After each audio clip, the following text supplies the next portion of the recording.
उर्मिला, मुझे तो तेरी बहुत फिक्र हो रही है। न जाने शादी के बाद तू कैसे रहेगी। शादी के बाद कैसे रहूंगी, इसका क्या मतलब? तेरी चार चार ननंद हैं और आजकल तो लड़कियां एक ननंद को संभाल नहीं पाती, एक ननंद ही उनका जीना हराम कर देती है। तो फिर तू कैसी अपनी चार ननंद को संभालेगी? यार, दूसरों की ननंद का तो मुझे नहीं पता, लेकिन मेरी होने वाली चारों ननंद बड़ी प्यारी हैं। मैं उनसे 2-3 बार मिल चुकी हूँ। उनका स्वभाव बहुत अच्छा है, तो फिक्र मत कर, हम सब एक साथ खुशी खुशी रहेंगे। शादी के जोड़े में बैठी उर्मिला अपनी बचपन की सहेली ज्योति से अपने होने वाली नंद को लेकर बात कर रही होती है। थोड़ी देर में बारात आती है और ज्योति उर्मिला को लेकर नीचे आ जाती है। रीति रिवाज के साथ उर्मिला शादी करके अपने ससुराल आ जाती है। उर्मिला की सास अपनी चारों बेटियां और बेटे एक साथ छोटे से एक कमरे वाले घर में रहते थे, इसलिए अब उर्मिला को भी सभी के साथ एक कमरे वाले घर में ही गुजारा करना था।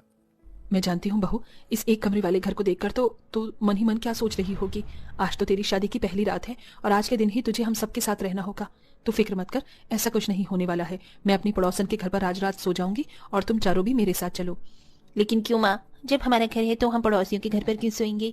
इतनी भी बच्ची नहीं है तू जो तुझे हर एक चीज समझानी पड़ेगी। तुझे पता नहीं आज तेरे भैया भाभी की सुहागरात है। माँ, हम किसी और के घर पर नहीं सोएंगे, हम तो यहीं पर ही सोएंगे अपने घर पर। मुझे किसी और के घर पर नींद नहीं आती। पागल हो गई हो दोनों, कैसी बातें कर रही हो। कोई बात नहीं माँ जी, रहने दीजिए। किसी और के घर पर नींद नहीं आएगी तो सारी रात परेशान रहेंगी। अपनी बहू उर्मिला के कहने पर सुनिधि शांत हो जाती है और सोने के लिए अपने पड़ोसन के घर चली जाती है। वहीं उर्मिला जैसे ही सोने के लिए खाट पर बैठती है कि तभी उसकी चारों नंदे। भाभी, आप खाट पर क्यों बैठ गई? सोने के लिए साक्षी, बहुत थकान हो गई है। अगर आपको सोना ही है तो आप यहाँ नीचे जमीन पर सो जाइए, बिस्तर लगाकर। इस खाट पर हम चारों बहनें सोती हैं। हिमांशी उर्मिला का हाथ पकड़कर उसे खाट पर से उठा देती है और चारों नंदे आराम से खाट पर सो जाती हैं। कहने को उर्मिला भी इनकी तरह ही गरीब परिवार से थी, लेकिन इसके बावजूद भी उर्मिला अपने घर पर खाट पर ही सोती थी। जमीन पर सोने की वजह से सारी रात उर्मिला को ठीक से नींद नहीं आ पाती और ऐसे ही अलग सवेरा हो जाता है। अभी तक मैंने अलमारी में कपड़े भी नहीं लगाए हैं। सारे कपड़े यूं ही बैग में रखे हुए हैं। एक काम करती हूँ, सबसे पहले अलमारी में कपड़े लगा लेती हूँ। उर्मिला जैसे ही अलमारी में कपड़े लगाने के लिए जाती है तो उसकी चारों नंदे उसे रोक लेती हैं। ये अलमारी हम चारों बहनों की है, आपकी नहीं जो आप इसमें कपड़े लगाने जा रही हो। मैं तुम चारों की भाभी हूँ और मेरे पास कोई ज्यादा कपड़े नहीं है। अलमारी में जगह भी है। अगर कपड़े बैग में रहेंगे तो रोज रोज मुझे निकालने में दिक्कत होगी। ये अलमारी हमारी है तो इसमें कपड़े भी सिर्फ हम चारों के ही रखेंगे। अगर आपको अलमारी में कपड़े रखने का इतना ही शौक है तो अपने माँ बाप से बोलकर दहेज में अलमारी मंगवा दीजिए, फिर आराम से अपने कपड़े रखिएगा। इतना कहकर रोमा अपनी अलमारी पर ताला लगा देती है। अपनी चारों नंद का ऐसा बर्ताव देख उर्मिला को बुरा तो लगता है, लेकिन वो छोटी छोटी बातों पर ज्यादा ध्यान नहीं देती और ऐसे ही अब कुछ दिन गुजर जाते हैं। शरीर में बड़ा दर्द हो रहा है, तबीयत भी ठीक नहीं लग रही है। एक काम करती हूँ। तबीयत खराब होने की वजह से उर्मिला पोछा नहीं लगा पा रही थी, इसलिए वो पोछा लगाने के लिए अपनी नंदों से कहती है, भाभी, हम आपकी ननंद हैं, आप हमारी ननंद नहीं हो। जब आप घर पर हो तो भला हम पोंछा क्यों लगाएं? ये तबीयत खराब करने के बहाने किसी और के सामने करना, हमारे सामने नहीं। हिमांशी, ये क्या तमीज है अपनी भाभी से बात करने की? जब से वो घर में आई है तब से तुम चारों ने घर के किसी भी काम को हाथ नहीं लगाया है। सुबह से शाम तक तो बेचारी सारे घर के कामों को ही अकेले करती रहती है और कभी तुमसे कुछ कहती भी नहीं। अगर एक दिन तुम पोंछा लगा लोगी तो क्या हो जाएगा? हमारी सभी सहेलियों की भाभियां उनसे बिल्कुल भी काम नहीं करवाती हैं, बल्कि उनकी दिन रात सेवा करती हैं। इन्हें भी तो हमारी सेवा करनी चाहिए। अपनी नंद और सास में इस तरह बहस होता देख बेचारी उर्मिला किसी से कुछ नहीं कहती और खुद तबीयत खराब में भी पोछा लगाने लगती है। जैसे जैसे समय गुजरता है वैसे वैसे उर्मिला अब अपनी चारों नंद से काफी ज्यादा परेशान होने लगती है। उर्मिला की चारों नंदे उसे इस कदर परेशान करने लगती हैं, चैन से उसे 2 निवाले रोटी के खाने नहीं देती। आज मैंने तुम चारों की मनपसंद की भिंडी की सब्जी बनाई है। उर्मिला अपनी चारों नंद को खाना परोसकर जैसे ही खुद खाने लगती है कि तभी, भाभी, हम चारों ने अभी पहला निवाला खाया है नहीं कि आप चरने लग गई। मैंने आपसे कहा था ना कि मेरा सूट धोकर रख देना, कल मुझे कॉलेज पहनकर जाना है उसको। मैंने भी कहा था कि मेरे कपड़ों पर प्रेस कर दो, वो तो आपने अभी तक किया ही नहीं। रोमा, हिमांशी, बहुत भूख लग रही है। सुबह से मैंने कुछ भी नहीं खाया है। खाना खाकर मैं तुम दोनों के काम कर दूंगी। अगर सुबह से भूखी हो तो थोड़ी देर और भूखी रह जाओगी तो मर नहीं जाओगी। जितना कहा है उतना करो पहले, समझी? भूलो मत, ये घर हमारा है, तुम्हारा नहीं। घर में लड़ाई कलेश न हो इसलिए उर्मिला अपनी चारों नंदों की बदतमीजी को सह रही थी। सारा काम खत्म कर जैसे ही उर्मिला खाना खाने के लिए आती है तो देखती है कि उसकी चारों नंद ने जानबूझकर सारा खाना खत्म कर दिया है।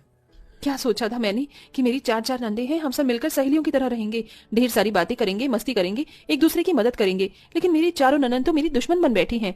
उर्मिला अपनी चारों नंदों की वजह से काफी ज्यादा परेशान होने लगी थी, जिसके चलते उर्मिला का आजकल किसी भी चीज में मन नहीं लग रहा था। अपनी चारों नंदों के साथ एक ही कमरे में रहने की वजह से उर्मिला अपने पति आरव के साथ बिल्कुल भी वक्त नहीं बिता पाती थी।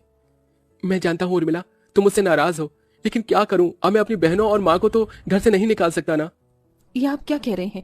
मैंने आपको कभी ऐसा तो नहीं करने को कहा, बल्कि उन सबका तो मुझसे ज्यादा अपर हक है। मैं तो बस आपसे ये कह रही हूँ कि आप कोशिश करके एक और कमरा बनवा लीजिए ताकि हम एक दूसरे के साथ वक्त बिता सकें। इसी कोशिश में लगा हुआ हूँ उर्मिला, तुम फिक्र मत करो, हमारी ये परेशानी जल्द से जल्द खत्म होने वाली है। वैसे आज घर पर कोई भी नहीं है, चारों बहनें कॉलेज गई हैं और माँ भी मंदिर गई है। अब हम एक दूसरे के साथ वक्त बिता सकते हैं। आरव की बात सुन उर्मिला उसे गले लग जाती है कि तभी अचानक कॉलेज से उर्मिला की चारों नंदें घर आ जाती हैं। भाभी क्या है ये सब जानती हो ना, आपके घर में 4 नंद हैं, फिर भी आप ये सब बदतमीजी कर रही हो। मैं तो उसी दिन समझ गई थी कि ये किस टाइप की हैं, जिस दिन हमने देखने के लिए उनके घर गए थे। उर्मिला अब तक अपनी चारों नंद की सारी बदतमीजी को बर्दाश्त करती आई थी, लेकिन जब उसको नंदों ने उसको कैरेक्टर को लेकर बात की तो अब उर्मिला अपने गुस्से को बर्दाश्त नहीं कर पाई। बहुत हो चुका है, बहुत सहेली मैंने तुम चारों की बदतमीजी। जब से घर में कदम रखा है तब से तुम चारों ने मुझे परेशान करके रख दिया है। ठीक से सोने नहीं देते, उठने नहीं देते, यहाँ तक कि मुझे खाना खाने तक नहीं देते। घर के सारे काम मुझे करने पड़ते हैं और इन सब के बावजूद भी मुझे तुम्हारे मुंह से ये सब सुनने को मिल रहा है। मैं किसी गैर मर्द के साथ नहीं बल्कि अपने पति के साथ थी, समझी तुम चारों। आरव, अगर आप चाहते हैं कि मैं आपके साथ रहूं तो जल्द से एक अलग कमरा बनवा दीजिए। अब मैं इस घर में तभी कदम रखूंगी जब हमारे एक अलग कमरा होगा। मैं जा रही हूँ अपने मायके। उर्मिला सारा सामान पैक करती है और अपने मायके के लिए निकल जाती है। अपनी भाभी के मायके जाने के बाद भी उन चारों नंदों को कुछ ज्यादा खास फर्क नहीं पड़ता है, लेकिन आरव को पूरा दिन यूं उदास देख सुनिधि को काफी दुख होता है। क्या हालत हो गई है मेरे बेटे की, ना कुछ खाता है ना कुछ पीता है। ये सिर्फ तुम चारों की वजह से हुआ है। तुम चारों की बदतमीजी की वजह से मेरी बहू घर छोड़कर चली गई। पता भी है आस पड़ोस के लोग क्या क्या बातें बनाने लग गए हैं। छोड़ो ना माँ, इन चारों को इनसे क्या, इन्हें तो बस अपनी मनमानी करनी थी जो इन्होंने कर ली। अब भाई का घर बसे या टूटे इससे इन चारों को क्या मतलब है। अपने भाई की ऐसी बातें सुन चारों नंद को काफी ज्यादा बुरा लगता है और साथ ही अपनी गलती का एहसास भी होता है। अगले दिन होते ही चारों नंदे अपनी भाभी से माफी मांगने के लिए सीधा उसके मायके जा पहुंचती हैं। तुम चारों तुम यहाँ क्या कर रही हो? ससुराल में परेशान करके मन नहीं भरा जो अब यहाँ मुझे परेशान करने चली आई? भाभी हमें माफ कर दीजिए, हमने आपको बहुत ज्यादा परेशान किया, दुखी किया, यहाँ तक कि हमारी वजह से आप भैया को छोड़कर वापस अपने घर चली आई। आपके जाने के बाद भैया बहुत ज्यादा उदास रहते हैं। भाभी वापस आ जाओ। अब हम चारों आपको परेशान नहीं करेंगे।